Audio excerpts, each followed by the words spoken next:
Rogue Air. Classe ou pas classe? Let's go! Hello, moi c'est Aurora, je suis italienne, je suis image stratégiste et ma mission c'est d'aider les girl boss à révéler leur authenticité par l'image pour devenir des femmes confiantes et charismatiques. D'ailleurs, si tu es nouvelle, abonne-toi tout de suite et n'oublie pas d'appuyer sur la cloche pour activer les notifications. Mais j'ai aussi un cadeau pour toi. Tu trouveras les links dans la barre d'infos, un e-book que j'ai fait exprès pour toi parce que je sais que tu veux devenir une girl boss avec les 7 pièces incontournables que chaque girl boss devrait avoir dans sa garde-robe.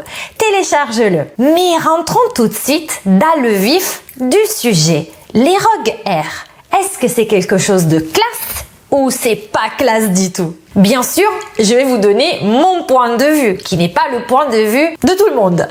Alors déjà, la définition. Qu'est-ce que c'est le Rogue Air? Alors, c'est une technique capillaire qui est redevenue en vogue à partir de cet été, donc dès l'été 2020, qui prône, on dirait que c'est une loi, le fait d'avoir les deux mèches devant, donc les mèches qui entourent le visage, beaucoup plus claires, ou en tout cas plus claires que le reste des cheveux.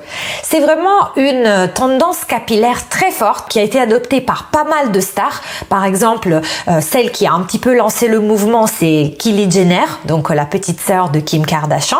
Et ensuite, on a aussi Beyoncé, on a aussi Dua Lipa de façon beaucoup plus marquée. Et donc, on est en train de se dire, mais est-ce que c'est vraiment une tendance qui est faite pour rester?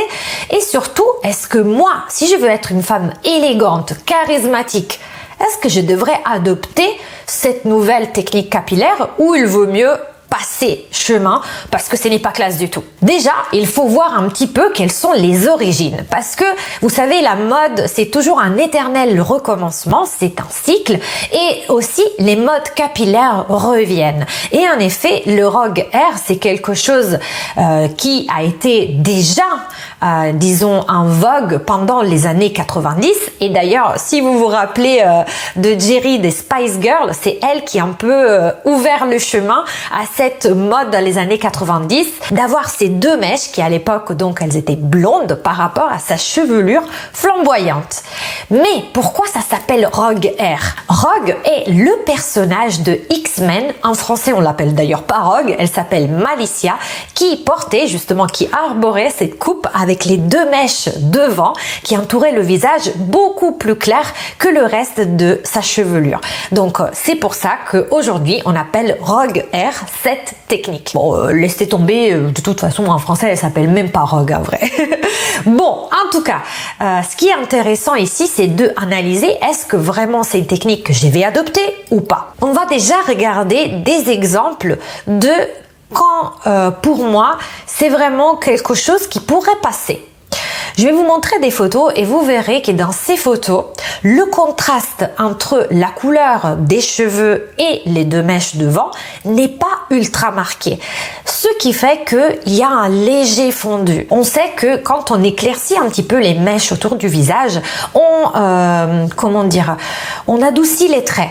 Parce que, au contraire, si en colorimétrie ou même si une personne décide de foncer sa couleur des cheveux, ses traits vont être durcis. C'est pour ça qu'en vieillissant, on conseille aux femmes de opter pour des couleurs qui soient pas très tranchantes, par exemple pas du noir ultra foncé, parce que ça va durcir les traits et forcément il va y avoir plus de contraste et on va donc mettre l'accent par exemple sur le fait qu'il y ait plus de ridules.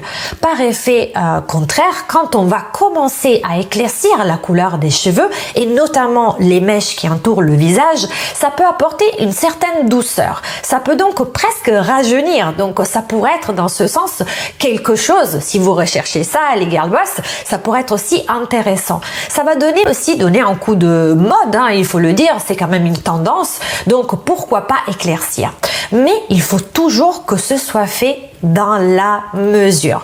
Vous savez que depuis que je vous parle de relooking, je vous parle toujours de harmonie. Et il est essentiel d'avoir aussi cette harmonie autour du visage et par rapport à la couleur coiffure et à la couleur de cheveux que l'on choisit. Donc oui pour le rogue hair, ça peut faire classe quand il y a un fondu. Jamais de bande très nette. Ce qui m'amène à dire dans la deuxième partie que le rogue hair peut être aussi pas classe du tout. Alors, bien sûr, si vous êtes une star de la musique, si vous vous lancez, si vous faites, je sais pas, de la danse, si vous êtes dans un milieu artistique, vous pouvez arborer ce genre de style parce que ça va vous donner forcément du caractère. Aussi, ça peut convenir si vous êtes très jeune parce que quand vous êtes étudiante, vous avez le droit de tout tenter, les girl boss.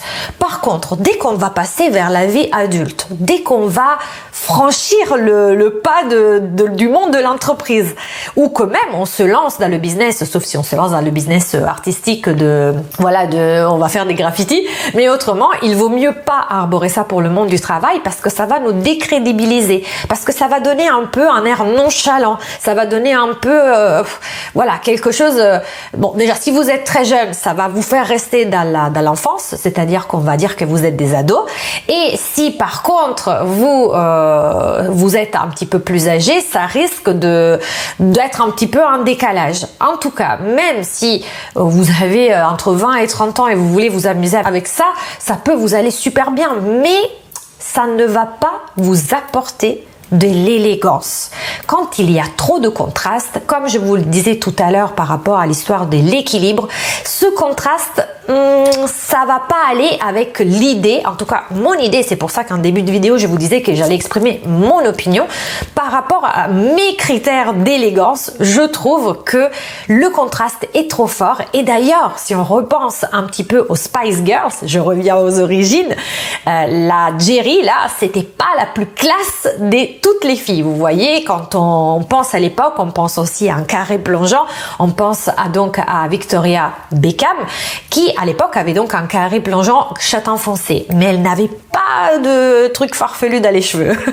Alors que Geri était un peu la plus extravertie, et donc bien sûr elle pouvait le porter. C'est un peu la même chose aujourd'hui. Si vous êtes étudiante, si vous faites un métier dans l'artistique, si vous êtes très jeune, vous pouvez le faire, et c'est pas que ça fera pas classe, mais en tout cas ça ira avec votre personnage.